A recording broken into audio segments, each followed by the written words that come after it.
Hey guys. All right. So let's get back to it. Yeah, yeah. All right. Sorry, that was weird.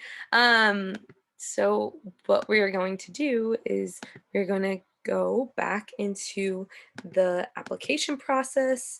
And I had recorded and somehow it didn't record, or I don't know where the recording went. So bear with me.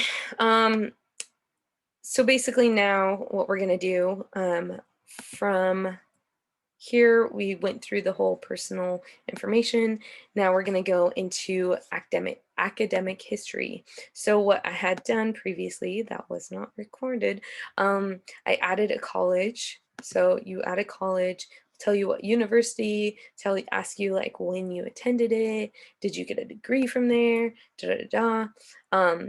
I applied for PT school um, my senior year. So I'm graduating May 2022.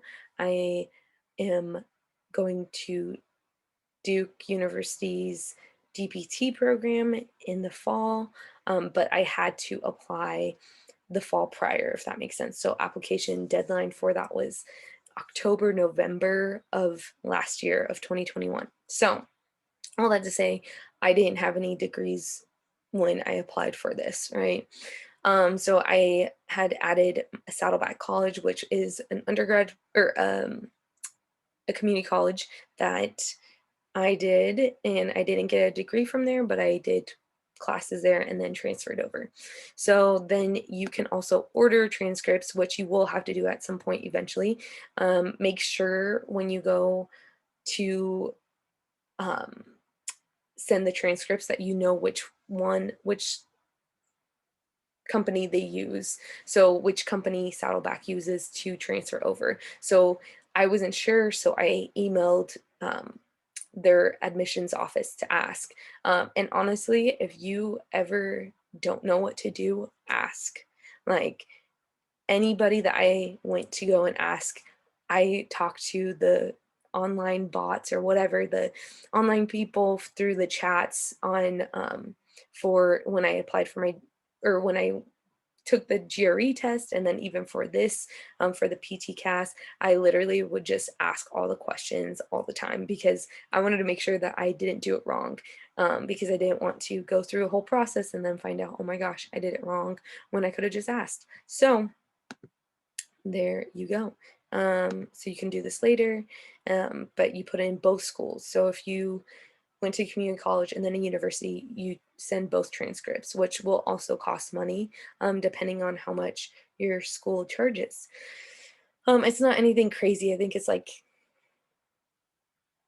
10 to 20 bucks each. So there's that. Then your transcripts. So then you're going to enter in basically your transcripts for that school. So you can add in like I have Saddleback on here, right? So then I would go and start that, and basically it will ask semester by semester to add everything. So you need to have those transcripts in hand, or I'd go online and find the transcripts through there on the school website.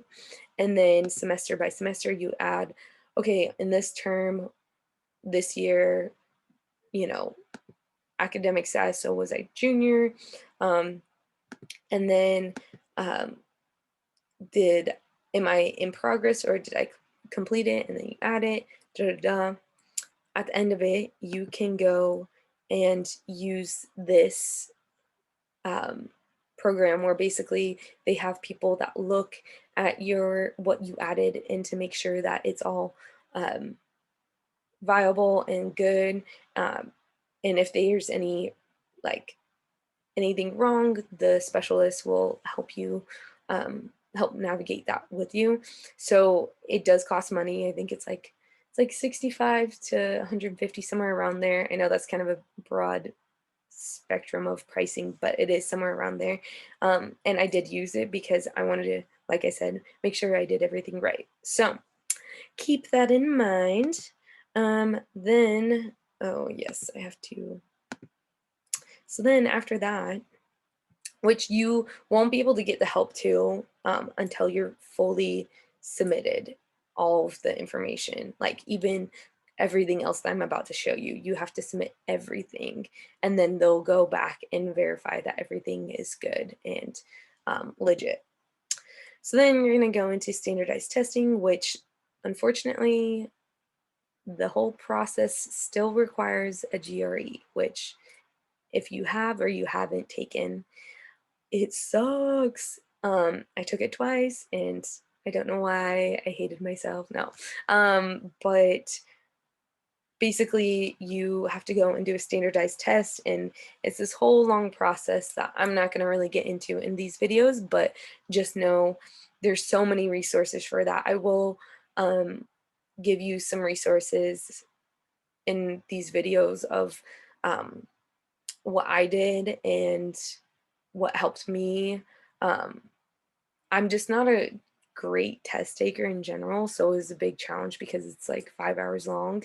Um, but there's definitely things like I used Vince GRE Prep, and he was awesome. And it was like this live class where he just took you through different sections and gave you homework to do to like be able to learn it and then come back and have questions and whatnot. So it was really nice. And he was super awesome and gives you like practice tests and da da da. So, and he even gives you so many suggestions on what to do to get a better GRE. But fortunately, you don't have to take any of these. Um, Also, if you're going to apply to school, make sure that they require it, because when I applied, I thought every school required it. And then as I was in the process, I was like, oh, wait, not everyone actually requires it. They just, I think schools are slowly, hopefully, transitioning out of requiring the GRE, because the biggest thing with the GRE is to see kind of like, okay, is this student going to be able to survive the heavy workload? How are they with like critical thinking? How's their writing? How can they adapt to all this stuff? And like just getting like a general like, you know, um, sense of where you're at, which I feel like GRE doesn't really help as much because it's more academic, which is great, but I feel like your schooling and transcripts show your academic work. And there was a couple of schools that actually um, had me do a sorry, there's like a bird right now. Had me do a um, interview kind of process where they wanted to get to know like how would you handle this situation, um, and being able to do quick on the spot questions and you would be recorded in it. And so I really like that a bit more because it's, you can understand or you can know how somebody is as a student through transcripts, but you can't fully know how they're going to be social skills wise, because we know that with physical therapy there's a huge aspect of social skills. If you don't have the social skills, it's going to be really hard. You might know all the things about the human body and how to um, do rehab for this patient or whatnot. But if you don't have the personal skills um, and being able to connect with the patient, I think that's a huge lack on a PT. So it's a huge factor. Anyways, all that to say, we will go through this quickly. I know this might be a longer video, but um, they won't all be this long. So then, okay, references. Biggest thing with references, I worked at 2 physical therapy clinics, so I made sure to connect with a PT at both of those. So I had one PT from my old PT clinic, and then I still work at a PT clinic right now until I go to school. And I had one of the PTs there also do a reference. And the biggest thing too with this is like you need to make sure that you give the person enough time. Think about all that a PT has to do, and then they have to go and write a letter of recommendation. You want to make sure that you're going to write something good, and also that they have the time for it. Like I sent mine and told them like, hey, I'm giving you 2 months kind of thing. Like it's not due for another 2 months. Like here you go. Also with that, send your resume with it, because they want to know like also, you know, more of like, okay, what have they done? How has their resume made them who they are today, kind of thing. So I think those are big factors into getting a good reference too. And then last, I had my professor at my school do my reference that I connected with, and I know she knows me, and she's one of the directors of kinesiology at my school, and I made sure to connect with her. But also, like, she knew who I was and um, could give a good reference because of that. So I think that really helped as well. Observation hours, you're adding in your hours. Nothing too crazy with that. You put in the facility. Um, all that jazz, the hours that you are doing at the PT clinic or if it's inpatient. Um, it was interesting, and I think it's hard to navigate how much of a difference it made in my application because I was in this program for inpatient.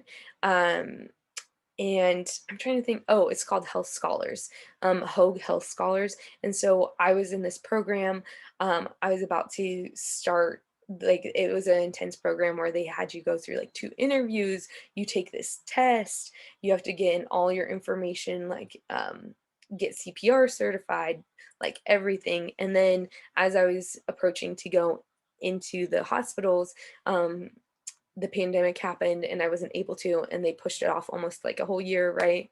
So then unfortunately it just, like, timing wise, it didn't work out.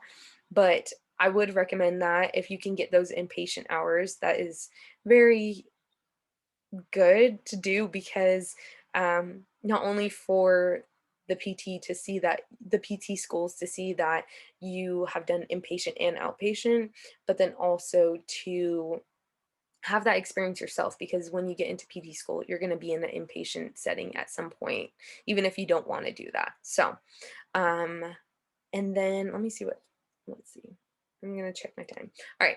I'm going to stop here and then we'll keep on going after that. Okay. So hopefully this is not boring you out, but I feel like it's going to help just because it's something that the practical steps and just having someone talk you through is super huge. And it's something that I didn't really get to experience when I was applying. So, yeah. All right.